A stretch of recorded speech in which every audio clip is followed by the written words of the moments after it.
Assalamualaikum viewers, कैसे हैं आप? Welcome to Learning Camp Intro. आपने घबराना नहीं है। और यहाँ मिलेगी उर्दू की क्लासें बिल्कुल free. Learning Camp.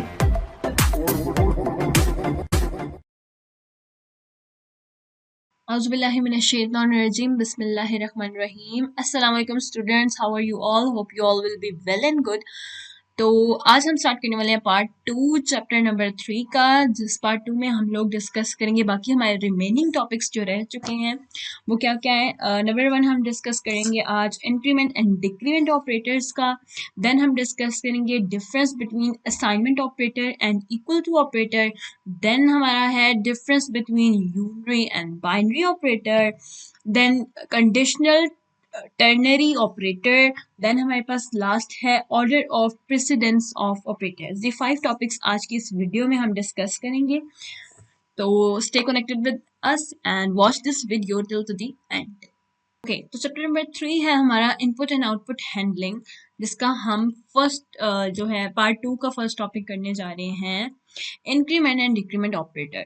Now increment and decrement operator किसका पार्ट है? ये आपके जो हमने ऑपरेंड्स पढ़े थे लास्ट वीडियो में, ऑपरेटर्स जो पढ़े थे सी लैंग्वेज के, उसी का पार्ट है। मैं आपको यहाँ दिखा देती हूँ, ये रहा ऑपरेटर्स ऑफ सी लैंग्वेज। ठीक है, ऑपरेटर्स ऑफ सी लैंग्वेज का ही एक पार्ट लास्ट हमारा क्या है, इंक्रीमेंट एंड डिक्रीमेंट ऑपरेटर्स। ठीक है, अब इसको हम अच्छे से डिस्कस करेंगे ताकि हमारी जो आगे प्रोग्रामिंग है वो इजी हो सके। ओके ओके, तो increment and decrement operator basically क्या है, हम इसको डिस्कस करते हैं। ओके, तो इंक्रीमेंट ऑपरेटर हमारा कौन सा होता है? डबल प्लस का ऑपरेटर जो होता है उसको हम कहते हैं इंक्रीमेंट ऑपरेटर। ठीक हो गया? ओके, इंक्रीमेंट ऑपरेटर कौन सा होता है आपका? प्लस प्लस का डिक्रीमेंट ऑपरेटर। इंक्रीमेंट का मतलब क्या होता है? इंक्रीज करना, किसी भी चीज को इंक्रीज करने को हम क्या कहते हैं? इंक्रीमेंट। और जबकि डिक्रीमेंट का मतलब होता है किसी चीज में डिक्रीज लाना, किसी चीज में कमी लाना, कम करना किसी चीज को। तो उसके लिए हम क्या यूज करेंगे? ऑब्वियसली माइनस माइनस यूज करते हैं ना। प्लस क्या करता है? प्लस हमेशा इंक्रीमेंट करता है, इंक्रीज करता है, ऐड करता है किसी भी चीज को। माइनस क्या करता है? हमेशा सब्ट्रैक्ट करता है, कम करता है किसी भी चीज को। तो वो ही चीज है। लेकिन इंक्रीमेंट के लिए हम डबल प्लस यूज करेंगे और डिक्रीमेंट के लिए हम डबल माइनस यूज करेंगे। अब इसका मतलब क्या है? ऑपरेटर है हमारे पास plus plus plus plus. Double plus जो है उसकी डेफिनेशन क्या है, किस लिए यूज होता है? जब हमने इंक्रीमेंट करवाना है बाय 1, सिर्फ 1 के इंक्रीमेंट के लिए हम प्लस प्लस यूज करेंगे। इसी तरह माइनस माइनस कब यूज होगा? जब हमने डिक्रीमेंट करवाना है बाय 1, जब सिर्फ हमने एक ही सब्ट्रैक्शन करनी है किसी भी चीज में। जैसे हमने 2 में से 1 निकालना है तो हम 2 प्लस प्लस लिखें, 2 माइनस माइनस लिखें तो 2 में से 1 निकल जाएगा। अगर हमने 2 में प्लस 1 करवाना है तो 2 प्लस प्लस लिखें तो उसमें 1 ऐड हो जाएगा। ये सिर्फ आपकी सी लैंग्वेज और सी प्लस प्लस लैंग्वेज में ही जो है ये यूज होने वाली चीज है। ठीक है, आपकी मेरी प्रोग्रामिंग में यूज होती है। सिंपल मैथ्स में अगर आप चीज करें तो ये इस तरह से यूज नहीं होता। ठीक है, तो इस तरह से आपने याद रखना है। अब चीज आती है, अब आप लोग सोच रहे होंगे ये तो 1 के लिए, जब हमें 2 करवाना है तो क्या करेंगे? तो जब आपने 2 करवाना है, फॉर एग्जाम्पल 2 में हमने 2 ऐड करवाना है, तो आप सिंपल जैसे लिखते हो ना 2 प्लस 2, उसी तरह लिखोगे। लेकिन अगर 1 का ऐड करवाना है तो फिर आप क्या लिखोगे? Plus plus. इसमें क्या होगा? इसमें सिर्फ आपका 1 ऐड होगा और इसमें क्या होगा? इसमें आपका प्रॉपर जो है 2 ऐड हो जाएगा। ठीक है, अब आप लोग सोच रहे हो कि क्या हम 1 नहीं लिख सकते? नहीं, ऐसा नहीं है, हम लिख सकते हैं। अगर हमने 2 प्लस 1 लिखना है, 2 प्लस 1, तो इसका मतलब एज इट इज सेम है जिस तरह के 2 प्लस प्लस का। दोनों का मीनिंग सेम है, लेकिन क्या है, प्रोग्रामिंग में जब आप लिखते हो तो आप इस तरह से लिखते हो, 2 प्लस प्लस लिखते हो। प्लस 1 भी लिखो, चल जाएगा, एग्जीक्यूट होगा, ऐसा नहीं है कि वो एग्जीक्यूट नहीं होगा। लेकिन क्या है कि वे क्या है इसका प्रॉपर लिखने का, वो 2 प्लस प्लस है, एक ऑपरेटर उन्होंने बना दिया जो हमने यूज करना है। ठीक है, आगे चलते हैं। आगे इसकी एग्जांपल्स आ जाती हैं। एग्जाम्पल्स, अब यानी कि plus plus N and N plus plus, इन दोनों में डिफरेंस क्या है? यानी एन क्या है? एन है कोई भी नंबर, जैसे कि हम 2 नंबर ले रहे हैं तो एन कोई सा भी जो है आपका नंबर हो जाता है। ठीक है, जैसे कि 2। ठीक है, अब वो कहते हैं 2 प्लस प्लस पहले आए अगर, यानी प्लस प्लस 2 आए, इसमें एंड 2 प्लस प्लस में क्या डिफरेंस है? तो ये हम समझते हैं। ठीक है, पहले वो कहता है plus plus N and N plus plus are both equivalent to. यानी दोनों किस चीज के इक्वल हैं, दोनों इक्वल हैं n equal to n plus one और n plus equal to one की, यानी हमने चीज पहले भी पढ़ी है। इसमें क्या है मैं आपको समझाती हूँ। इस चीज में ये यूं है कि ओके अब इसमें क्या है कि n मतलब कि अब क्या हुआ कि हमने लिखा था n प्लस प्लस, ठीक है, या फिर प्लस प्लस n, दोनों अब क्या करेंगे n के अंदर ही स्टोर करेंगे। यानी कि n जो भी नंबर है, यानी 2 जो भी नंबर है उसी के अंदर स्टोर करेंगे एक 1 को, ठीक है, और उसी के अंदर ऐड करवा देंगे। यानी अगर मैं ये स्टेटमेंट फॉर एग्जाम्पल ये वाली स्टेटमेंट जो भी है एग्जीक्यूट करूं तो उसका आंसर मेरे पास क्या आएगा, डायरेक्ट 3 आ जाएगा। यानी कि 2 भी हट गया, 2 के अंदर ही स्टोर हो गया 3, यानी प्रॉपर 3 आ गया। यानी कि अगर मैं इसको यहाँ पे आपको लिख के दिखाऊं तो इसका क्या मतलब है, यानी हमने 2 लिया, 2 इक्वल टू 2 प्लस 1 कर दिया। अब 2 इक्वल टू 2 प्लस 1 का क्या मतलब है कि जब हम 2 प्लस 1 को ऐड करेंगे वो 3 बन जाएगा और वही चीज 2 के अंदर स्टोर हो जाएगी, यानी 2 इक्वल टू 3, यानी ये डायरेक्ट क्या आ जाएगा आपके पास 3। ये चीज है बेसिकली, ठीक है। तो ये समझाने के लिए लिखा है, आपने इतना नहीं लिखना, आपने बस इस चीज को समझना है कि इसका और इसका डिफरेंस क्या, हमने पहले भी पढ़ा है, ठीक है।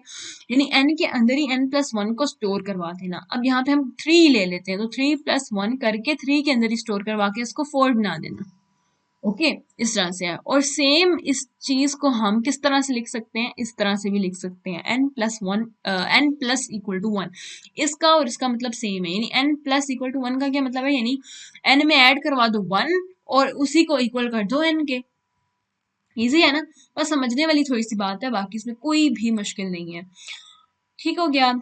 Okay equal to sorry equal नहीं, minus minus n and n minus minus are both equivalent to, same उसी तरह बस साइन चेंज है, ठीक है, माइनस कर दो, यानी 2 में से 1 निकाल दो और 2 के अंदर स्टोर कर दो, सेम वही चीज है। अब इसको हम आगे समझते हैं। व्हेन ओके when increment और decrement operator is written before the variable, जब increment यानी प्लस प्लस और increment मतलब प्लस प्लस एंड, एक मिनट थोड़ा सा इसको, ओके इंक्रीमेंट मतलब प्लस प्लस और डिक्रीमेंट मतलब के माइनस माइनस ऑपरेटर, ये जब ऑपरेटर किसी भी वेरिएबल यानी n कोई भी वेरिएबल है, 2 है 3 है 4 है, कोई भी वेरिएबल है, उससे पहले यूज होंगे, it is known as prefix, ठीक है। इसको क्या बोलते हैं, प्रीफिक्स कहते हैं। क्या कहते हैं, प्रीफिक्स। प्रीफिक्स मतलब प्री का मतलब ही होता है ना पहले वाला, प्री मतलब पहले वाला, ठीक है।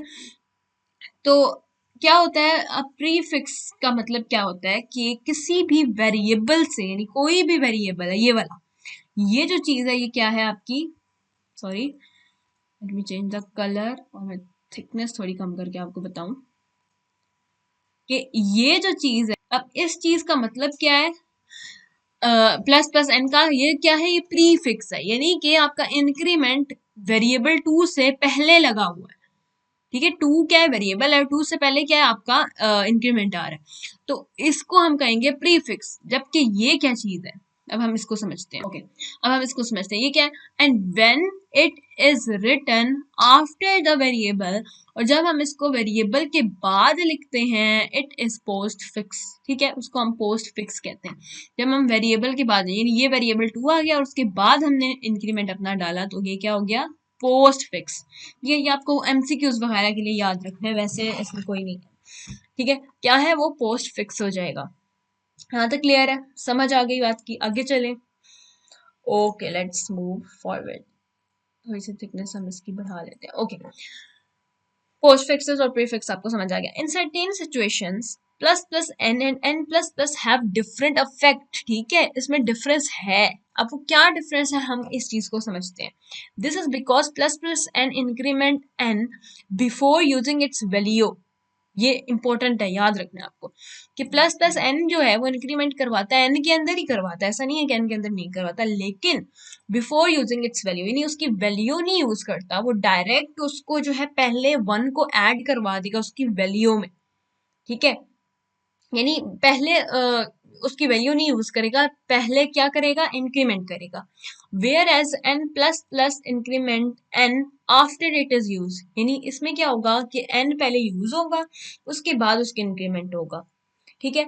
लेकिन जो प्लस प्लस एन है इसमें पहले 1 आएगा और बाद में एन का इंक्रीमेंट होगा। इसमें क्या होगा, पहले सॉरी पहले एन की वैल्यू आएगी और उसके बाद जो है वो एक 1 का इंक्रीमेंट होगा।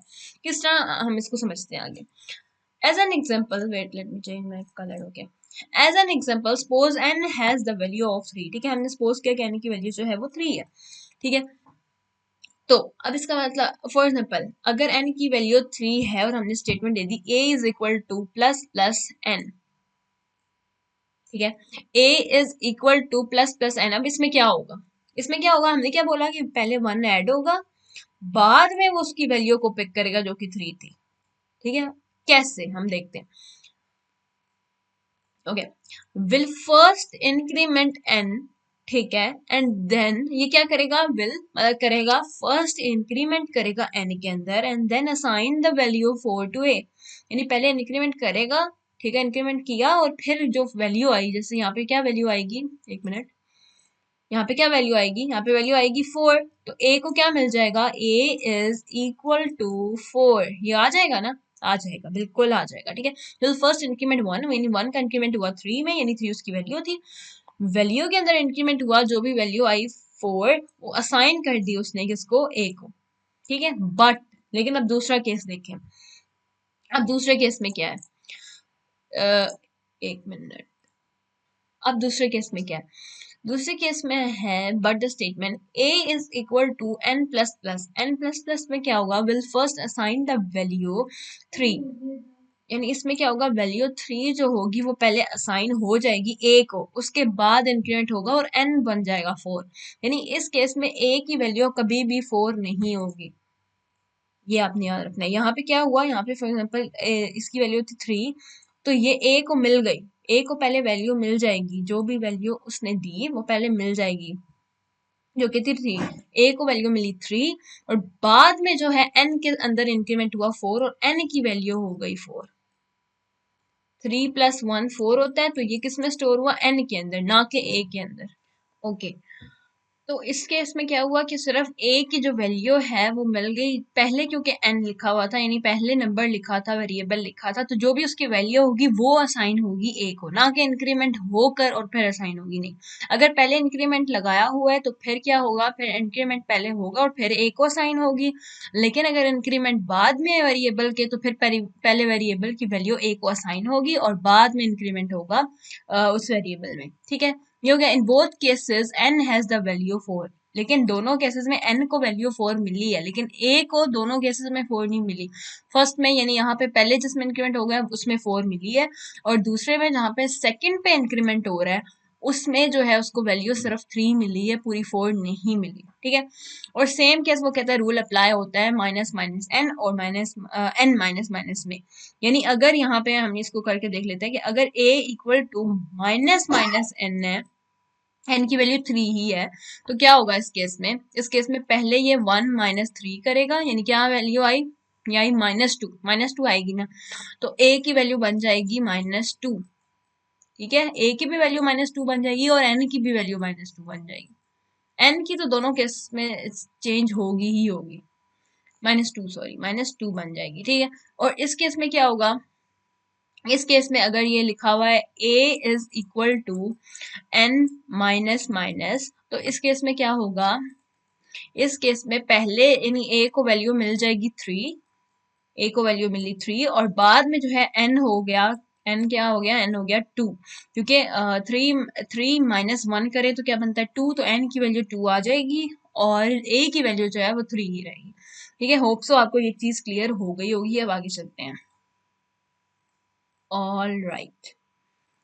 आगे है difference between assignment operator and equal to operator, very very important, बहुत ज्यादा इंपॉर्टेंट है, यहाँ पे लिखा हुआ भी है very important for the board exams, बहुत ज्यादा इंपॉर्टेंट है कि असाइनमेंट ऑपरेटर और इक्वल टू ऑपरेटर में डिफरेंस क्या है, ठीक है। इसमें हम भी कंफ्यूज हो जाते होते हैं, लेकिन आप अगर सही से समझें तो आपको समझ आएगी कि क्या चीज है इसमें।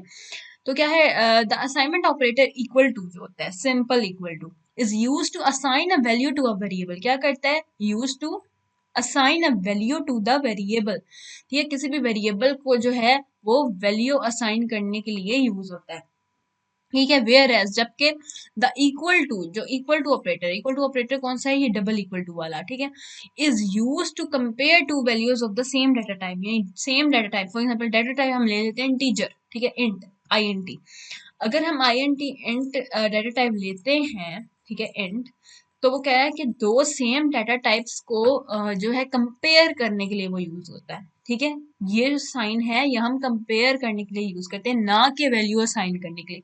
अगर आपने किसी भी वेरिएबल को वैल्यू असाइन करनी है तो आप इक्वल टू यूज करेंगे, जिसको हम असाइनमेंट ऑपरेटर कहते हैं, ठीक है। और equal to operator double equal to को बोलते हैं। और ये हम कब यूज करेंगे, जब हमने कंपेयर करना है टू वैल्यूज को। इसकी एग्जांपल देखते हैं। For example, okay, for example a is equal to 5, यानी a की जो वैल्यू है वो इक्वल टू 5। इसका क्या मतलब है, यानी 5 असाइन कर दो a को, यानी ये क्या कर रहा है, ये असाइन कर रहा है, a को वैल्यू दे रहा है 5, असाइन कर रहा है। क्या करता था ये, equal to use to assign value to a variable, variable क्या है a, उसको असाइन कर रहा है 5। सेम केस में सेकंड जो है c is equal to b, इसमें क्या कर रहा है, b की जो भी वैल्यू है असाइन कर दो c को, यानी जो भी पहले होगा उसमें असाइन हो रही है वैल्यू, और जो बाद वाला वेरिएबल है उससे ली जा रही है, ठीक है। फिर z is equal to x plus y, इसका क्या मतलब है, x प्लस वाई को परफॉर्म करो, जो भी उसका सम आता है वो किसमें ऐड करवा दो, असाइन करवा दो z में, ठीक है, z में असाइन करवा दो। In the above statement variable a, यानी फर्स्ट की बात हो रही है, variable a is assign the value of 5, ठीक है, उसको वैल्यू किसकी दी जा रही है, 5 की। देन ठीक है, यहाँ तक क्लियर हो गया। फिर आगे जो c इक्वल टू b है उसकी बात कर रहा है कि c is assigned the value stored in variable b, के वेरिएबल b में जो भी वैल्यू स्टोर है वो असाइन कर दो किसको, c को। सेकंड का मतलब ये है, जो मैं ऑलरेडी बता चुकी हूँ, वैसे पढ़ के बता रही हूँ। And z is assigned the sum of values store in variable x and y, यानी वो कह रहा है कि सम ऑफ वैल्यूज जो भी बनती है, जो स्टोर है x और y में, उन दोनों का सम लो और किसको असाइन कर दो, z को, ये असाइन कर दो। यहाँ तक आई होप सो आपको क्लियर हो गया। कोई भी क्वेश्चन अगर आपको होता है तो कमेंट सेक्शन में जरूर पूछा करें, ताकि आपकी जो है ना क्लैरिफिकेशन अच्छे से हो जाए। आगे चलते हैं, द रिलेशनल ऑपरेटर। अब जो रिलेशनल ऑपरेटर है वो कौन सा है, हमने बोला कि वो डबल इक्वल टू को बोलते हैं, जिसको हम कहते हैं इक्वल टू, ठीक है। Is used to build a condition based on which computer takes some action, ठीक है। वो क्या करता है, कोई भी कंडीशन बेस्ड होता है, ठीक है, कंडीशन बेस्ड होता है, और जो भी कंप्यूटर एक्शन लेता है उसकी हम कंडीशन ही चेक करते हैं। मतलब सिंपल इन वर्ड्स में हम क्या करते हैं, कंपेयर करते हैं वैल्यू, जो लिखा हुआ है कंपेयर अ वैल्यू, यानी हम वैल्यू को कंपेयर कर रहे होते हैं। आइदर वो ट्रू होता है, आइदर वो फॉल्स होता है, यानी ये दो चीजें हम उसमें देख रहे होते हैं। क्योंकि रिलेशनल है ना, तो रिलेशनल में हम हमेशा क्या करते हैं, हमेशा कंपेयर करते हैं दो चीजों को, दो वेरिएबल्स को, दो जो है स्टेटमेंट्स को हम कंपेयर कर रहे होते हैं। तो इक्वल टू जो ऑपरेटर है, जिसको हम सिंपल इक्वल टू बोलते हैं, उसका काम क्या होता है, आपको कंपेयर करने के लिए, ठीक है। फॉर एग्जांपल आ जाती है, a इज इक्वल टू 1, यानी a इज इक्वल टू 1। इसका क्या मतलब है, यानी वो a की वैल्यू को चेक करे क्या वो इक्वल टू 1 है, यानी a 1 है, यानी a की जो वैल्यू है वो 1 है, अगर है तो ये ट्रू है, अगर नहीं है तो वो फॉल्स है। यानी फॉर एग्जांपल a की वैल्यू 2 है, ठीक है, हमने सपोज किया कि a इज इक्वल टू 2, और अगर हम आगे ये कंडीशन लगा दें, ये इक्वल टू 1, तो क्या ये ट्रू होगी या क्या ये फॉल्स होगी, तो ये कंडीशन आएगी फॉल्स। क्यों आएगी, क्योंकि a की वैल्यू हमने 2 दी हुई है, लेकिन जब हम ये परफॉर्म कर रहे हैं, इसकी आगे कंडीशन लगा रहे हैं, तो वो कह रहा है 1 के इक्वल नहीं है। यानी वो क्या चेक कर रहा है, बेसिकली वो चेक कर रहा है कि क्या a भी 1 है या नहीं, ठीक है। तो वो इस तरह से होता है। अगर यहाँ पे हम 2 दे दें, 1 की जगह 2 दे दें, तो फिर क्या ये स्टेटमेंट ट्रू है या फॉल्स है, तो फिर ट्रू है। क्यों है ट्रू, क्योंकि हमने a इक्वल टू 2 दिया हुआ था, और वही हम चेक करें कि क्या a इज इक्वल टू 2 है, यस इट इज, तो फिर ये ट्रू है। सिमिलरली आगे चलते हैं, c is equal to a plus b, ठीक है, डबल इक्वल टू मतलब इक्वल टू, तो वो इक्वल है a प्लस बी के, यानी a प्लस बी का सम जो भी आएगा वो c के इक्वल है।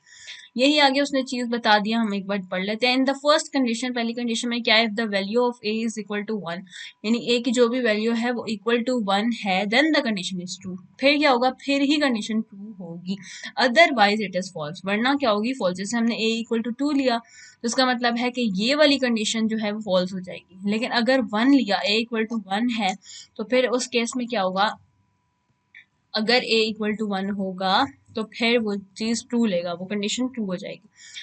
आगे आ जाते हैं इन द सेकंड कंडीशन में the equal to operator is used to check whether the value of c is equal to the sum of a and b।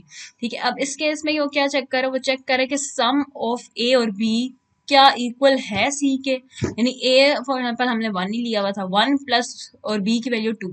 ठीक है, 1 प्लस 2 क्या आया 3, तो अब वो चेक करेगा कि 3 जो है वो इक्वल टू है c के या नहीं।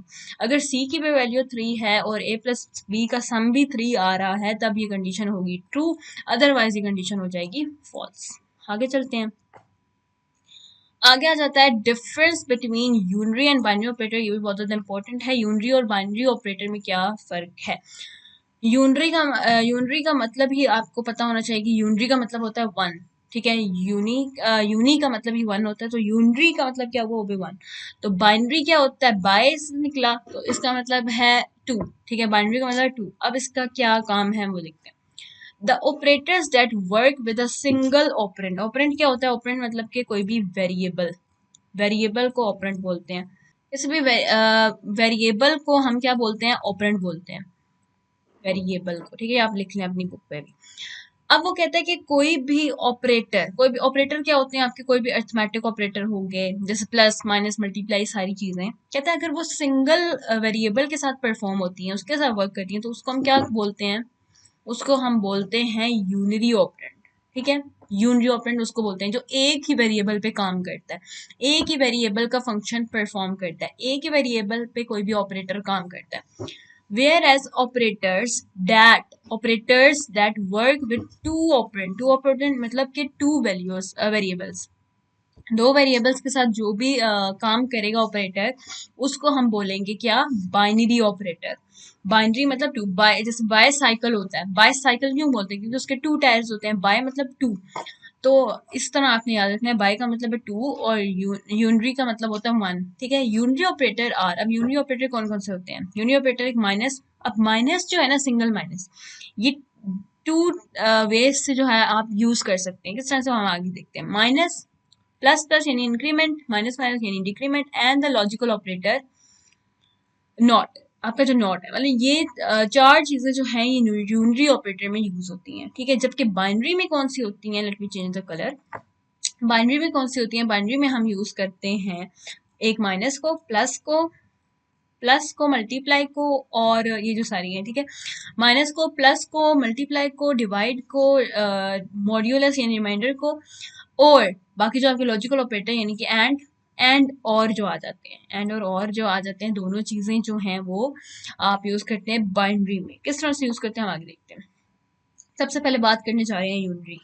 सम examples of unary operators are a equal to minus b. अब देखिए यहाँ पे जो माइनस लगा है, यहाँ पे माइनस क्या कर रहा है, यहाँ पे कोई चीज माइनस तो नहीं हो रही, कोई 2 ऑपरेटर से माइनस नहीं हो रही। अब ये काम तो आप कहेंगे 2 ऑपरेंड पे कर रहा है, 2 वेरिएबल्स हैं, ए और बी 2 हैं। नहीं, ऐसा नहीं है, 2 नहीं आपने इसको कंसिडर करना है, ये एक ही वेरिएबल पे काम, एक ही वेरिएबल को चेक कर रहा है वेदर वो इसके इक्वल है या नहीं है, असाइन कर रहा है बेसिकली। ये सिंगल इक्वल टू क्या करता है, असाइन करता है वैल्यू को, यानी माइनस बी, ये क्या है माइनस बी, यानी बी की फॉर एग्जांपल -1 है। ठीक है, तो -1 असाइन कर दो ए को, यानी ए की भी वैल्यू जो हो जाए वो हो जाए -1 हो जाए।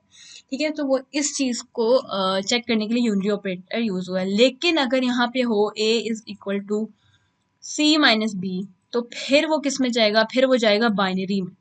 यानी बाइनरी पे यानी 2 वेरिएबल पे काम कर रहा है ना, 2 वेरिएबल जो हैं उनके दरमियान कोई ना कोई ऑपरेटर लगा हुआ हो तो फिर वो बाइनरी में जाएगा। लेकिन अगर एक ही जो है आपके जैसे यहाँ पे है, एक ही वेरिएबल है और उसके साथ एक ही ऑपरेटर लगा हुआ है, तो फिर वो यूनरी का होगा। ठीक है, आगे आ जाते हैं के प्लस प्लस। ये प्लस प्लस का मतलब क्या है, के में 1 ऐड कर दो और इसमें क्योंकि कोई और वेरिएबल नहीं है आपको नजर आ रहा, तो सिंपल हमने ये पढ़ा भी था, प्लस प्लस किस में यूज होता है, यूनरी में, और कोई वेरिएबल भी नहीं है, तो मतलब ये यूनरी की एग्जांपल हो गई। माइनस माइनस एक्स क्या है, यानी डिक्रीमेंट करवा दो, सेम यूनरी में हमने पढ़ा था। और जो है यहाँ पे क्या कर रहा है, ये माइनस माइनस कर रहा है और एक ही क्योंकि वेरिएबल पे काम कर रहा है, तो ये यूनरी हो गया। आगे आ जाती है some example of binary operator. अब बाइनरी ऑपरेटर की क्या क्या एग्जांपल्स आ जाती हैं, जैसे अब देखें यहाँ पे a is equal to b plus c, यही बात मैंने आपसे पहले भी की थी, c माइनस बी होगा, तो फिर ये क्या है, बाइनरी है, यानी दो वेरिएबल्स के बीच कोई फंक्शन परफॉर्म होके किसी और चीज में जो है असाइन हो रहा है। एक सिंगल इक्वल है तो उसका मतलब क्या था, असाइनमेंट ऑपरेटर है ये, यानी ये क्या कर रहा है, ये असाइन कर रहा है, b प्लस सी को असाइन कर रहा है, यानी b और c दो वेरिएबल हैं, उनके दरमियान एक ऑपरेटर है, ये क्या हो रहा है, कैलकुलेट हो गया, इसका जो भी आंसर आएगा वो a में ऐड हो रहा है, तो तब ये होगा बाइनरी, यानी दो वेरिएबल्स के दरमियान कोई भी चीज परफॉर्म हो तो उसको हम बोलेंगे बाइनरी ऑपरेटर। यहाँ पे क्या हो रहा है, एस्टेरिक्स हम क्यों यूज करते हैं, मल्टीप्लिकेशन के लिए, यानी x और y को मल्टीप्लाई करके z में ऐड करवा दो, ये भी बाइनरी ये भी बाइनरी। फिर ये देख लें d और e का जो भी रिमाइंडर आता है, रिमाइंडर निकालो और फिर k में ऐड कर दो, तो ये भी हो गया बाइनरी, यानी दो वेरिएबल्स के दरमियान फंक्शन परफॉर्म करने को हम कहते हैं बाइनरी। ठीक है, बाइनरी ऑपरेटर। आगे चलते हैं, आगे हमारे पास आ जाता है कंडीशनल टर्नरी ऑपरेटर। अब कंडीशनल टर्नरी ऑपरेटर क्या होता है हम इसको समझते हैं। ठीक है, okay, a conditional operator is a decision making operator, it has the following form। ये क्या करता है, डिसीजन मेकिंग ऑपरेटर होता है, यानी कोई भी डिसीजन लेता है, डिसीजन लेने का मतलब क्या होता है, वही कंपैरिजन करना कि आइदर ये आइदर वो, यानी इफ ये एल्स वो, अगर ये वरना वो, मतलब उस तरह की जो चीजें होती हैं, डिसीजन ले रहे हैं, या तो ये कर लो या तो वो कर लो, तो ये सारे डिसीजंस होते हैं और इनको हम कहते हैं कंडीशनल ऑपरेटर। इसका फॉर्म क्या है, इसकी जनरल फॉर्म ये है, सिंटेक्स इसका जो है कि कोई भी कंडीशन आ गई, कंडीशन आई, ठीक है सॉरी, और कोई भी कंडीशन आई, यानी कि लेस देन इक्वल टू या कुछ भी इस तरह की चीजें जो होती हैं, लेस देन ग्रेटर देन, तो हम आगे एग्जांपल समझते हैं तब समझाएंगे, तो वो आती है कंडीशन में। ठीक है, अब कंडीशन के आगे क्वेश्चन मार्क आएगा, फिर क्या आएगी, फिर आके एक्सप्रेशन आएगी, फिर वन, फिर आपका यहाँ पे क्या आ जाएगा, याद रखना आपने, पहले क्वेश्चन मार्क आएगा, फिर एक्सप्रेशन वन, आगे आगे कॉलन, इसको कॉलन बोलते हैं, ऊपर डॉट नीचे डॉट कॉलन है, उसके बाद एक्सप्रेशन नंबर 2 आ गई, ठीक है, और उसके बाद सेमीकोलन। ठीक है, इस तरह का इसका सारा जो है वो है सिंटेक्स है। अब एक्सप्रेशन क्या होती है, एक्सप्रेशन डजंट मीन कि उसमें कोई ना कोई इक्वल टू का साइन होगा, वो इक्वेशन होती है। इक्वेशन और एक्सप्रेशन में क्या डिफरेंस है, इक्वेशन होती है जिसमें इक्वल टू का साइन आ जाए तो वो एक इक्वेशन है, यानी a plus b equal to 1, ये इक्वेशन है। एक्सप्रेशन क्या होगी, सिंपल a प्लस बी जो है वो एक्सप्रेशन है, यानी कोई ना कोई दो वेरिएबल के दरमियान कोई भी फंक्शन परफॉर्म है, जिसको हम बाइनरी ऑपरेटर यहाँ पे हम जैसे यूज कर रहे थे, जैसे बी प्लस सी खाली अगर हम देखें तो वो क्या है, वो है हमारा एक्सप्रेशन, लेकिन अगर हम पूरा देखें a equal to b plus c तो वो हमारी इक्वेशन है। ठीक है, ये डिफरेंस होता है। तो एक्सप्रेशन आपको समझ आ गई क्या होता है, एक्सप्रेशन होती है जैसे हम a प्लस बी करवा रहे हैं, c प्लस डी करवा रहे हैं, कुछ भी मतलब प्लस करा रहे हैं, माइनस करा रहे हैं, मल्टीप्लाई करवा रहे हैं, दो वेरिएबल के दरमियान कोई ना कोई फंक्शन परफॉर्म करना, उसको हम बोलते हैं expression. When this statement is execute, जब इस स्टेटमेंट को एग्जीक्यूट किया जाएगा, द कंडीशन इज इवेलुएटेड, इसकी कंडीशन एक इवेलुएट होगी, यानी कोई ना कोई कंडीशन, ये कंडीशन जो है, जो भी हमने कंडीशन दी हुई होगी, इवेलुएट होगी, यानी वो रन होगी, पहले उसको वो रन करेगा, अगर वो ट्रू है, इफ इट इज ट्रू, ठीक है, the entire conditional expression takes on the value of expression number 1।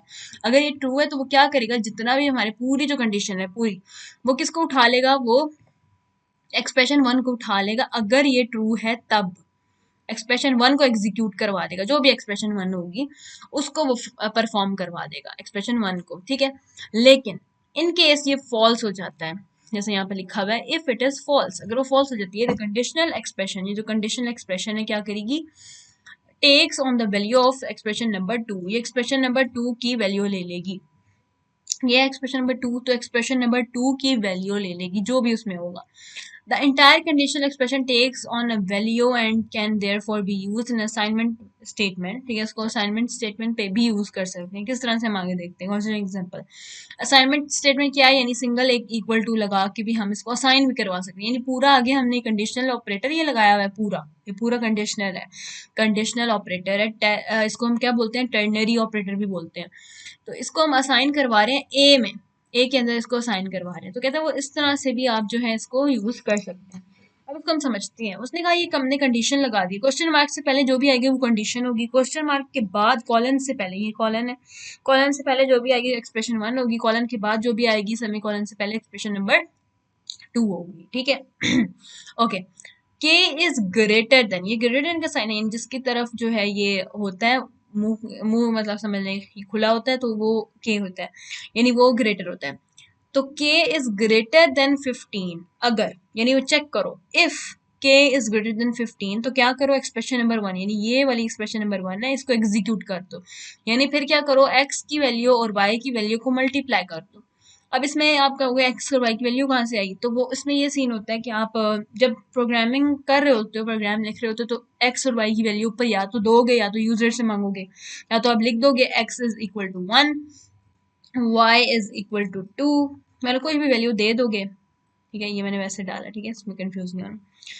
तो y इज इक्वल टू 2 आप दे दोगे, या फिर आप यूजर से बोलोगे enter the value of x, enter the value of y, उस तरह से।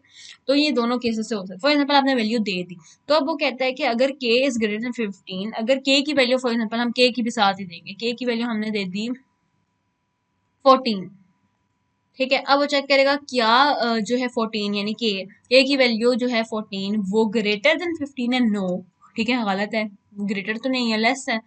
तो क्या होगा उस केस में, ये यानी एक्सप्रेशन नंबर 2 एग्जीक्यूट हो जाएगी, कॉलन के बाद वाली एक्सप्रेशन। लेकिन अगर ये स्टेटमेंट ट्रू है, यानी फॉर एग्जांपल इसकी वैल्यू जो है वो 16 है, यानी 15 से बड़ी है, ठीक है, तो अब k की वैल्यू 15 से बड़ी है, 16 होगी, तो एक्सप्रेशन 1 यानी x मल्टीप्लाई y ये एग्जीक्यूट हो जाएगा, ठीक है। अगर ट्रू है तो ये एग्जीक्यूट होगा, अगर फॉल्स है तो ये एग्जीक्यूट होगा, ठीक है। This statement will assign the product of x and y, यानी ये जो स्टेटमेंट है ये असाइन करेगी वैल्यू a को वेरिएबल a को वैल्यू असाइन करेगी x multiply by y। Product of x y का मतलब क्या है, यानी x और y को मल्टीप्लाई करके a को a में स्टोर करवा देगी, कब, if k is greater then 15, अगर k की वैल्यू 15 से बड़ी है सिर्फ तब, ठीक है, अदरवाइज, वरना अगर ऐसा नहीं है, अगर वो फॉल्स है, a will be assigned the sum of x plus y, यानी x एंड y का जो सम है, वरना वो असाइन कर देगा a को। अगर ये स्टेटमेंट फॉल्स है तो x प्लस वाई करके a को दे देगा, और अगर ये स्टेटमेंट ट्रू है तो x मल्टीप्लाई y करके a को दे देगा। This expression is equivalent to the following if else statement which will explain in the next unit, ठीक है।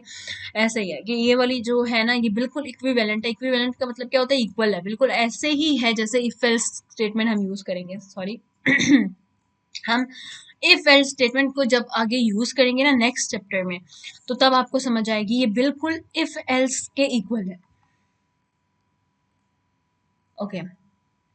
तो इफ एल्स स्टेटमेंट क्या है वो हम नेक्स्ट यूनिट में पढ़ेंगे तो आपको समझ आएगा। वैसे मैं आपको यहाँ पे बता देती हूँ, इस तरह से हम लिखते हैं कि इफ आया, फिर हमने ब्रैकेट लगाई, ब्रैकेट के अंदर हम अपनी कंडीशन दे देंगे k is greater then 15, same condition, ठीक है। उसके बाद आगे उसकी बॉडी में हम डाल देंगे कि अगर ये है तो क्या करो, a is equal to x multiply y कर दो, ठीक है। एल्स, अगर ये नहीं है एल्स में चला जाएगा, अगर ये फॉल्स होगी वो ऑटोमेटिकली आपका प्रोग्राम एल्स में चला जाएगा, और एल्स वाला जो भी होगा, यानी जैसे कि a equal to x plus y है तो वो एग्जीक्यूट हो जाएगा। Some programmers may prefer to use the above if else statement rather than using the conditional operator because it is easy to understand. इसका क्या मतलब है, वो कह रहा है कि जो ज़्यादातर जो प्रोग्रामर्स होते हैं वो इफ एल्स स्टेटमेंट को यूज़ करते हैं rather than using the conditional operator, यानी इसको जो है वो कम ही यूज़ करते हैं, इफ एल्स को ज़्यादा प्रेफर करते हैं, क्योंकि आप खुद भी देखें तो इफ एल्स को समझना ईजी है, मतलब सिंपल कंडीशन दी साथ उसका जो है हमने एक्सप्रेशन दे दी, एल्स अगर वो फॉल्स हो जाती है ऑटोमेटिकली इसमें चली जाएगी। इसमें क्या हमें कॉलन का ध्यान रखना है, इसमें हमें क्वेश्चन मार्क का ध्यान रखना है, तो इसलिए वो थोड़ी सी कॉम्प्लिकेटेड हो जाती है जबकि ये ईजी है, ओके। आगे चलते हैं, प्रोग्राम भी उसने यहाँ पे हमें दे दिया है। Demonstrate the use of conditional operator by finding the larger of two number, ठीक है, टू नंबर्स का जो है लार्जर फाइंड करना है using conditional operator. Conditional operator कौन सा है, टर्नरी ऑपरेटर जो हमने अभी पढ़ा ये वाला, ठीक है, इसको यूज करना है, ओके। वही आ गया hashtag include studio dot h, hashtag include conio dot h, void main void आ गया, ठीक है। वॉइड मेन यहाँ पे हमने वॉइड ही लिखना होता है, आपको ये भी पता है, ठीक है, मतलब हमने जब भी ब्रैकेट लगानी है तो वॉइड लिखना है। कुछ स्टूडेंट मुझसे पूछ रहे थे कि मैम वॉइड जो है वो चल नहीं रहा था, मतलब कि void हमने लिखा लेकिन ये एग्जीक्यूट नहीं हो रहा, ठीक है, तो वहाँ पे आपकी ना कोई मिस्टेक हो सकती है। हो सकता है आपने ऊपर hash tag include conio dot H ना लिखा हो, या आपने इसको लिखा हो और hash tag include studio dot H ना लिखा हो, या आपने स्टूडियो के स्पेलिंग, जैसे हम प्रॉपर जो स्टूडियो के स्पेलिंग लिखते हैं वो क्या लिखते हैं ST, स्पेलिंग मिस्टेक्स भी हो सकती हैं, ठीक है, तो उसका भी ख्याल रखें। STUDIO स्टूडियो अगर यूं लिखा है तो भी रॉन्ग है, यानी आपने यूं ही लिखना है जैसे यहाँ पे लिखा हुआ है STDIO, इसी तरह से लिखना है, आपने पूरा नहीं डालना। और अगर ऐसा नहीं है, आपने ये भी ठीक लिखा है, ये भी ठीक लिखा है, और आपने void मेन void इस तरह से ही लिखा है, तो आपकी गलती पता है कहाँ हो सकती है? गलती नहीं हो सकती आपकी। एक्चुअली क्या होता है, कुछ सॉफ्टवेयर ऐसे होते हैं जो इस चीज़ को जो है परफॉर्म नहीं करते, ये कुछ सॉफ्टवेयर का प्रॉब्लम होता है, ठीक है, तो उसका भी आपने ख्याल रखना है। या फिर एंड पे आप ये भी देखना कि आपने ये लिखा है गेट CH और इस तरह आपने डाला या नहीं डाला, ठीक है, तो इस चीज़ का भी आपने खास ध्यान रखना होता है, उसके बाद आपका सही परफॉर्म हो जाए। यानी कुछ सॉफ्टवेयर्स भी ऐसे होते हैं जहाँ पे आपकी जो void मेन void है ये चीज़ नहीं चलती, ठीक है, कुछ सॉफ्टवेयर में प्रॉब्लम हो सकता है, ठीक है, तो उसमें कंफ्यूज नहीं होना, आपने बिल्कुल इस तरह से लिखना है, void मेन void ही आएगा, याद रखें, ठीक है। ये जब हम आगे पढ़ेंगे आपको समझ आएगा void का मतलब क्या है। void का मतलब बेसिकली होता है empty, मतलब नो रिटर्न टाइप, यानी जैसे हम int main भी लिख सकते हैं यहाँ पे, वो हम आगे पढ़ेंगे, int main भी हम लिखेंगे, लेकिन int main का मतलब होता है कि जब भी प्रोग्राम परफॉर्म होगा तो एंड पे हमारा जो आंसर आएगा वो कोई इंटीजर होगा। जब हम void देते हैं तो void का मतलब होता है जो भी आंसर आ जाए, इंटीजर आ जाए, फ्लोट आ जाए, कुछ भी आ जाए, तो इसलिए हम ज्यादा void प्रेफर करते हैं, ठीक है। आगे चलते हैं। इंट उसने ले लिया A, B और लार्जर, यानी उसने 3 वेरिएबल ले लिए, एक ले लिया A, एक ले लिया B और एक ले लिया लार्जर। आगे उसने प्रिंट एफ लगा दी कमांड, ब्रैकेट लगा के, कोटेड लगा के, डबल कोट्स लगा के, \n लगा के, \n का क्या मतलब होता है, न्यू लाइन पे क्या लिख दे, इंटर टू इंटीजर्स, ठीक है, ये लिखा हुआ आएगा इंटर टू इंटीजर, आगे कॉलन और ये क्लोज, यानी ये एज इट इज आएगा आपके पास इंटर टू इंटीजर, आपने 2 इंटीजर लिखने हैं। स्कैन एफ में चले जाएंगे, वो A और B में स्टोर हो जाएंगे। स्टोर करवाने के लिए भी आपको पता है इस तरह से हम यूज करते हैं, क्या यूज करते हैं, डबल कोट्स यूज की हमने, जो है क्योंकि हमने इंटीजर लिए थे, इंटीजर के लिए हम क्या यूज करते हैं, परसेंटेज साइन डी को हम यूज करते हैं इंटीजर के लिए, और क्योंकि A और B इंटीजर हैं तो इंटीजर्स के अंदर स्टोर हो जाए, A और B के अंदर 2 वेरिएबल 2 इंटीजर स्टोर हो जाए। आगे उसने कहा, उसने ये फॉर्मूला दे दिया कि लार्जर के अंदर स्टोर करवाना है, यानी वही जो हमारा कंडीशनल ऑपरेटर है यहाँ पे उसने यूज किया, यानी क्या आया, पहले larger equal to A is greater than B, अगर, यानी कंडीशन है ये, क्वेश्चन मार्क से पहले कंडीशन आती है, ठीक है, तो कंडीशन है A is greater than B, अगर A ग्रेटर देन B है तो क्या करो, A को एग्जीक्यूट कर दो, A की वैल्यू जो भी आई है वो लिख दो। एल्स, मतलब ये कॉलन का मतलब होता है एल्स, क्या करो, अगर ये फॉल्स है तो एल्स B, यानी B की जो भी वैल्यू है वो लिख दो। आगे उसने प्रिंट एफ डाल दिया, the larger number is percentage sign d, ये जो भी आप यहाँ पे लिखोगे वो एज इट इज आएगा, पूरा नाम भी लिखो, आप सिंपल लिख दो the larger, percentage sign d क्यों लिखा कि हम आगे जो भी देंगे ना, यानी कि हमने डाला कोमा, कोमा के बाद हमने लिखा लार्जर। अब लार्जर की कोई भी वैल्यू आए, लेट्स सपोज यहाँ पे हम एग्जांपल लेते हैं ताकि आपको सही से समझ आए। उसने कहा इंटर 2 नंबर्स, हमने लिखे 1 एंड हमने लिखा 2, अब A की वैल्यू बन गई है 1, यानी जो भी पहले आएगा ना, यानी फर्स्ट और फर्स्ट क्या है A, तो वो फर्स्ट में स्टोर होगा, यानी फर्स्ट क्या हमने दिया 1 तो वो A में स्टोर होगा। सेकंड क्या है B, तो वो ये रहा ना, सेकंड क्या है B, तो B जो है वो सेकंड में स्टोर होगा, सेकंड में हमने क्या लिया था 2, तो B की वैल्यू हो जाएगी हमारे पास 2, ठीक है। अब वो चेक करेगा क्या A is greater than B, क्या A की वैल्यू 1 जो है वो ग्रेटर देन B है, यानी 2 से ग्रेटर है, नो, 1 तो कभी भी ग्रेटर नहीं होता 2 से, फॉल्स है तो क्या होगा, B एग्जीक्यूट हो जाएगा, यानी अब वो चेक करेगा प्रिंट एफ में, the larger number is percentage sign d, यानी वो क्या करे, लार्जर को परसेंटेज साइन डी में स्टोर कर दे। अब लार्जर की वैल्यू फिर क्या बनी, V की वैल्यू क्या है 2, तो लार्जर की वैल्यू होगी 2, तो यहाँ पे स्टोर हो जाएगा 2, यानी परसेंटेज साइन डी की जगह क्या आ जाएगा, 2 आ जाएगा। हमेशा याद रखिए परसेंटेज साइन डी जहाँ पे भी डालेंगे वहां पे उसकी वैल्यू आती है, जैसे अब यहाँ पे हमने क्या डाला था 1 और 2 डाला था, तो 1 जो है वो इस परसेंटेज साइन डी को प्रेफर करेगा, और जो 2 है वो किसके लिए है, वो इसके लिए है, परसेंटेज साइन डी जो सेकंड वाला है। अब इस तरह लार्जर की वैल्यू 2 आई तो वो 2 किस लिए है, इस परसेंटेज साइन डी के लिए।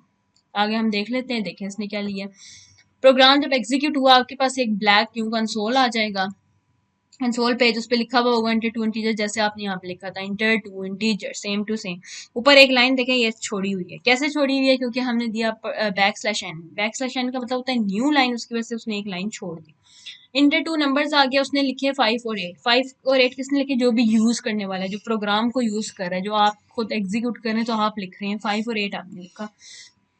तो कौन सी दूसरी printf कौन सी यूज हुई, ये वाली, द लार्जर नंबर इज। अब देखिए 8 आ गया, ये अब वो चेक करेगा 5 और 8। अब a की वैल्यू जो है वो 5 है, b की वैल्यू जो है वो 8 है। अब जब ये वाला जो है ये जब एग्जीक्यूट होगा तो वो चेक करेगा a ग्रेटर देन है b, नहीं फॉल्स है, तो क्या होगा, b की वैल्यू जो भी है क्या है, b की 8 है, 8 है, तो वो यहाँ पे लार्जर में चली जाएगी 8, तो वो एग्जीक्यूट हो जाएगा, लार्जर नंबर इज 8। समझ आ गई, आई होप सो ये आपको क्लियर हो गया होगा। आगे चलते हैं, आगे आ जाता है, लास्ट हमारा टॉपिक है आज का, order of precedence of operator. अब ऑर्डर ऑफ प्रेसिडेंस क्या है, ऑर्डर ऑफ प्रेसिडेंस क्या है पहले मैं आपको बता दूं। जैसे हम मैथ्स में करते हैं ना, हम सिंपल जब कैलकुलेशन वगैरह परफॉर्म करते आ रहे हैं छोटे होने से, हमें एक रूल बताया गया है, डिमैस रूल जिसको हम बोलते हैं, DMAS, DMAS rule. DMAS rule का मतलब क्या होता है कि यानी फॉर एग्जाम्पल आपको कोई भी लंबा चौड़ा कोई मेथड दिया, वैसे आपको दिया हुआ है a+b divide by 2, sorry a+b नहीं लेते सब है, हम नंबर्स ले लेते हैं, जैसे हमने लिया, सॉरी ये ऐसे, अच्छा यहाँ पे हम नंबर लेते हैं 2+3 डिवाइड बाय 4 मल्टीप्लाई बाय 5 -2। ठीक है, अब आप जब इस तरह का क्वेश्चन आ सकता है, आपको कहते हैं कि परफॉर्म करें, कैलकुलेट करें इसको, तो आप क्या करते हो, डायरेक्ट कर देते हो 2+3 फिर डिवाइड करते हो, नहीं हम क्या करते हैं, हम डिमैस रूल से करते हैं। डिमैस रूल मतलब कि पहले हम डिवाइड वाले को देखते हैं, डिवाइड किसके दरमियान हो रहा है, इसके और इसके, तो हम क्या करते हैं हमेशा, पहले हम इसको परफॉर्म करते हैं। ठीक है, जब ये कैलकुलेट हो जाता है, जब हम 4 के साथ डिवाइड करेंगे, जो भी आंसर आ गया, जो पॉइंट में आ जाएगा, कुछ भी आ जाएगा, फिर उसके बाद क्या है, m, यानी पहले d हो गया, अब रह गया m। m क्या है, मल्टीप्लीकेशन। फिर जो भी आंसर आएगा उसको हम 5 के साथ मल्टीप्लाई करेंगे, यानी इतना पार्ट हो जाएगा हमारा। फिर हमारे पास एडिशन है, यानी फिर ये वाला पार्ट, फिर इस पूरे पार्ट को परफॉर्म करेंगे, और फिर लास्ट में हमारा क्या, सब्ट्रैक्शन, तो फिर हम इस पार्ट को परफॉर्म करेंगे, फिर जो भी आंसर आएगा हम लोग दे देंगे। सेम यही चीज हम करने जा रहे हैं order of precedence of operators में, जो प्रोग्रामिंग में यूज होती है। इसको मैं रेज कर देती हूँ, ठीक है, तो उसका भी सेम इसी तरह का रूल है, मैं आपको बताऊंगी वो किस तरह का है, हमने किस तरह से उसको याद रखना है, ठीक है, okay, alright. Order of precedence of operator is the rule that specifies the order in which operations are to be performed in an expression। यानी कोई भी expression है उसमें किस तरह से पहले, मतलब कौन से order में जो है आपके जो है प्रेसिडेंस, वो ऑर्डर है जिसके थ्रू आपकी जो ऑपरेशंस हैं, कैलकुलेशंस हैं, वो परफॉर्म होनी है। The order of precedence is similar to that use in algebraic formula, जो अलजेब्रिक फार्मूला में यूज होता है सेम उसी तरह, okay. The order of precedence of operator is shown in this figure. The operator that has the highest precedence is written at the top and the one with the lowest precedence is written at the bottom. जिसका सबसे high है वो सबसे top पे है, और जिसका सबसे low है वो सबसे नीचे है। ठीक है, अब इसको हम देखते हैं precedence किस तरह से है, देन हम आगे पढ़ेंगे। ओके, ये हमारे पास टेबल है जो आपको अच्छे से याद करना है, अच्छे से, ठीक है, रटना नहीं है, अच्छे से समझना है ताकि आपको समझ आ जाए।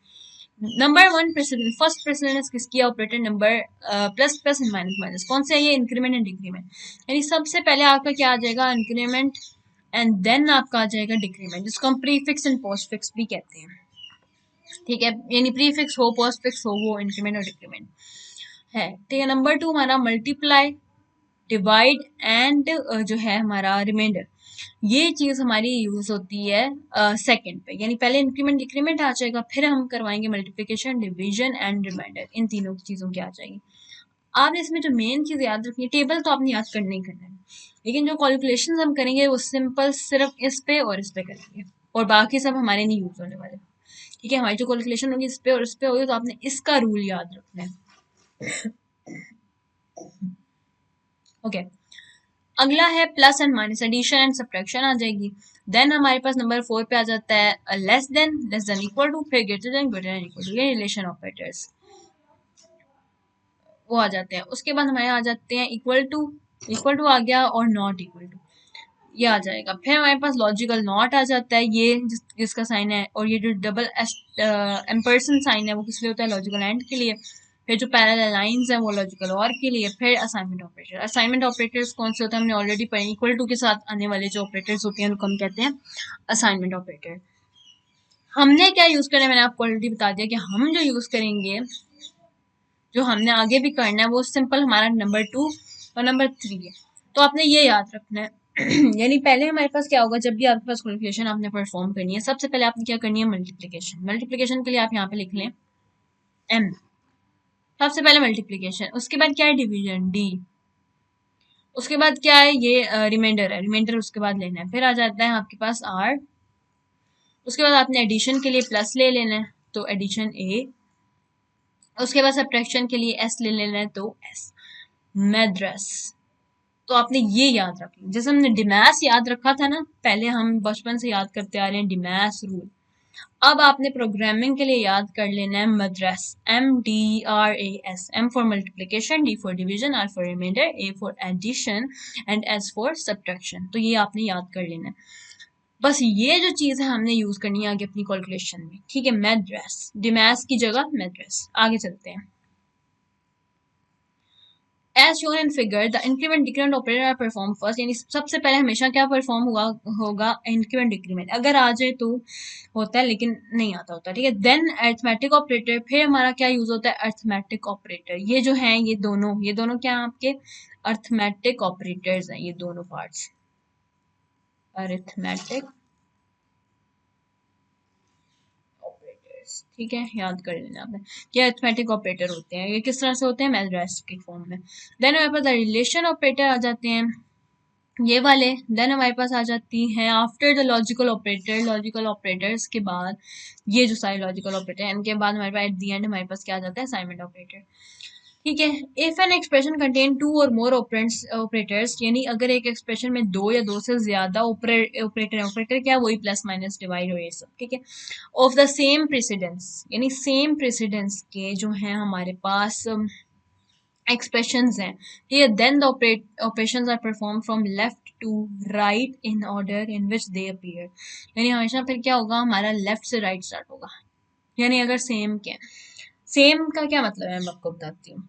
वो बोल रहा है कि अगर लेट्स सपोज हमारी प्रेसिडेंस ऑर्डर सेम है, यानी फॉर एग्जाम्पल वो सिर्फ प्लस की बात कर रहा है, वो कह रहा है 7 + 2 + 1 + 0 +9, यानी इस तरह की आपके पास एक्सप्रेशन आ जाती है। इसको आप कैसे करोगे, इसको आप सिंपल यहाँ से स्टार्ट करिए, पहले 7 + 2 करो, फिर 2 + 1 करो, फिर +0 +9, इस तरह से करो। यानी लेफ्ट साइड से स्टार्ट करो, ये लेफ्ट साइड है, यहाँ से स्टार्ट करके सिंपल रखो। ये बात कर रहा है वो, ठीक है। इसी तरह अगर मल्टीप्लिकेशन आ जाती है, 7 × 2 × 4 × 9, तो आपने इसी ऑर्डर में रहना है, लेफ्ट से ही आपने राइट पे जाना है, इस तरह से, ठीक है। आगे चलते हैं। All right, to illustrate this consider the expression. अब उसने एक्सप्रेशन ले लिया इसको समझने के लिए। वो कहता है 7 × 10 - 5 रिमाइंडर 3 × 4 + 9 डिवाइड बाय 3। इसको किस तरह से परफॉर्म करेंगे, अब आप ये खुद भी कर सकते हैं, इतना आपको आ गया है। इसको हम परफॉर्म करते हैं खुद से, ठीक है। सबसे पहले हमें याद है कि हमने क्या करना है, मैड्रेस रूल का यूज करना है। हमेशा याद रखें जो क्वेश्चंस आएंगे आपके मैड्रेस रूल से ही होंगे, कोई उसमें increment decrement logical operator relational operator वो चीजें यूज नहीं होने वाली, ठीक है। अब सबसे पहले हमारा यहाँ पे देखेंगे मल्टीप्लिकेशन कहाँ कहाँ हो रही है। अब मल्टीप्लिकेशन कहाँ हो रही है, एक यहाँ पे हो रही है और एक जो है वो यहाँ पे हो रही है, तो इन दोनों को हम मल्टीप्लाई कर देते हैं। 7 × 10 क्या आता है, 70, माइनस का sign as it is, 5 as it is, reminder का साइन एज इट इज। आगे आ जाता है हमारे पास 3 × 4, 4 3 का क्या होता है 12, यहाँ पे आ जाएगा 12 आगे आ जाता है +9 डिवाइड बाय 3। अब नेक्स्ट स्टेप में क्या है, फर्स्ट स्टेप हो गया, आगे आ जाते हैं। आगे क्या है हमारे पास, m हो गया, m का खत्म। आगे आ जाता है डिमैस यानी d आ जाता है। d का मतलब क्या है, हमारा डिवाइड। यहाँ पे कहाँ कहाँ डिवाइड हो रहा है, डिवाइड सिर्फ एक ही जगह पे हो रहा है, जो कि ये वाली जगह है, ठीक है। इस जगह पे अब हमारी डिवीजन रहती है इन द कलर, ओके।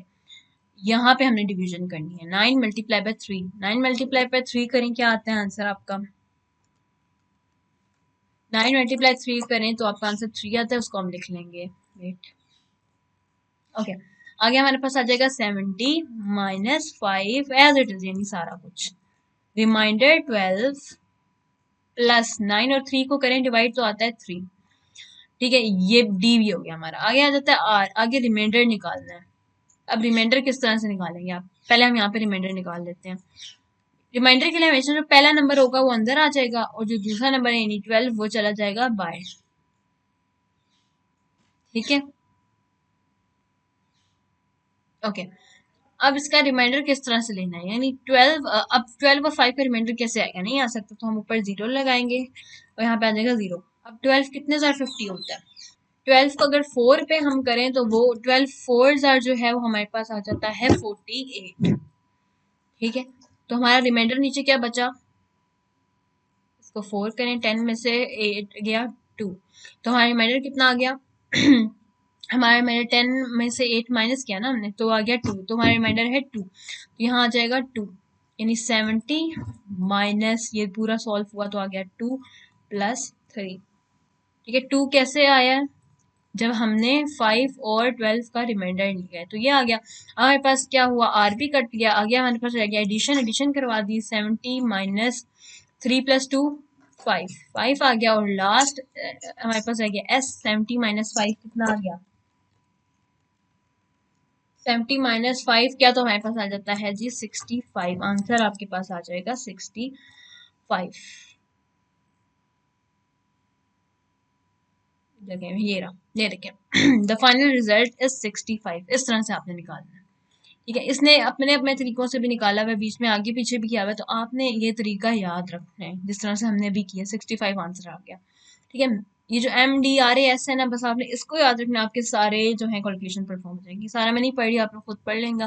बाकी रिजल्ट हमने निकाल लिया, 65 आ गया। आगे हम इसको पढ़ लेते हैं। The standard order of evaluation can be modified by using brackets to enclose part of an expression. The part of expression within the bracket is first evaluated the standard manner and then result is combined. वो कहता है अगर bracket लगी हुई है तो आप क्या करोगे? हमेशा पहले ब्रैकेट को परफॉर्म करोगे। जब भी ब्रैकेट आएगी तो आपने हमेशा क्या करना है? इनक्लोज जो ब्रैकेट में पार्ट होगा ना, जैसे ये है, अब इसके हिसाब से अगर आप देखो तो आप मतलब उसको यूज करो, MDRAS में ड्रेस को यूज करो, तो इसमें पहले क्या परफॉर्म होगा? डिवीजन और मल्टीप्लिकेशन, यानी पहले डिवीजन आएगी बाद में मल्टीप्लिकेशन आएगी, एडिशन बाद में है। लेकिन अगर ब्रैकेट है तो पहले आपने प्लस ही करना है, यानी B प्लस C ही करना है और बाद में डिवाइड करना है। यानी जैसे A की वैल्यू फॉर यहाँ पे 2 है, डिवाइड बाय 5 प्लस 2 है, या 5 प्लस 3 कर लेते हैं, 5 प्लस 3 है, तो इस ब्रैकेट है ना, तो ब्रैकेट को पहले सॉल्व करोगे, यानी आप लिखोगे 2 डिवाइड बाय 5 प्लस 3 8 होता है, 8 उसके बाद 2 और 8 को डिवाइड करोगे। यानी ब्रैकेट का जो है ना, हमेशा प्रायोरिटी जो है हमने देनी है वो ब्रैकेट को पहले देनी है, ब्रैकेट की फर्स्ट प्रायोरिटी है। यानी ब्रैकेट जहाँ आ गई पहले आपने उसको सॉल्व करना है, बाद में अपना मैड्रास रूल अप्लाई करना है। ठीक है, तो वही आगे वो बता रहा है, बात कर रहा है कि B plus C will be performed first. B plus C जो है पहले परफॉर्म होगा and then A will be divided by the sum of the B plus C. If the bracket are nested, that is, if one set of bracket is contained with another, the computation in the innermost bracket are performed first. यानी वही बात कर रहे हैं कि अगर nested bracket है, यानी एक और मतलब यूं ब्रैकेट लगी हुई है B प्लस C और C के साथ एक और ब्रैकेट है, तो हमेशा जो अंदर वाली ब्रैकेट होगी वो पहले सॉल्व होगी, फिर बाहर वाली होगी। यानी वो कैसे है मैं बताती हूँ। यानी अगर A डिवाइड बाय यूं ब्रैकेट है B प्लस C है और यहाँ एक और ब्रैकेट लगी हुई है 1 प्लस 2 और ये ब्रैकेट बड़ी वाली क्लोज, यानी फिर क्या होगा? फिर नेस्टेड ब्रैकेट है ना, यानी पहले अंदर वाली को सॉल्व करो, जो आंसर आता है उसको मल्टीप्लाई करके, और फिर इस पूरे को सॉल्व करो, फिर डिवाइड करो। यानी पहले छोटी ब्रैकेट, फिर बड़ी ब्रैकेट, और फिर उससे बड़ी, फिर उससे बड़ी, इस तरह से वो सॉल्व होगा। सिंपल था, इजी था। ठीक है, आई होप आपको ये चैप्टर क्लियर हो गया होगा। ये आपने की पॉइंट्स पढ़ लेने, आप जब भी पेपर देने जाएं तो पेपर से पहले की पॉइंट्स पढ़ लिया करें, तो आपको जो है सारा चैप्टर जो है ना उसी में क्लियर हो जाता है। ठीक है, तो आई होप्स आपको ये आज का जो लेक्चर है वो क्लियर हो गया होगा। कोई भी क्वेश्चन आप कमेंट सेक्शन में पूछ सकते हैं। ठीक है, आप अपना फीडबैक ज़रूर दें, आपको समझ आया नहीं आया, कहाँ से को समझ नहीं आया, तो आप मुझसे पूछ सकते हैं कमेंट सेक्शन में, ठीक है। तो do subscribe to our channel, ठीक है, फॉर मोर अपडेट्स। तो हमारी वीडियोस जो है इंशाल्लाह टाइम टू टाइम आती रहेंगी साथ साथ, और आपको बहुत कुछ जो है सीखने को मिलेगा, ठीक है। दुआ में याद रखिएगा। ओके, अल्लाह हाफिज़।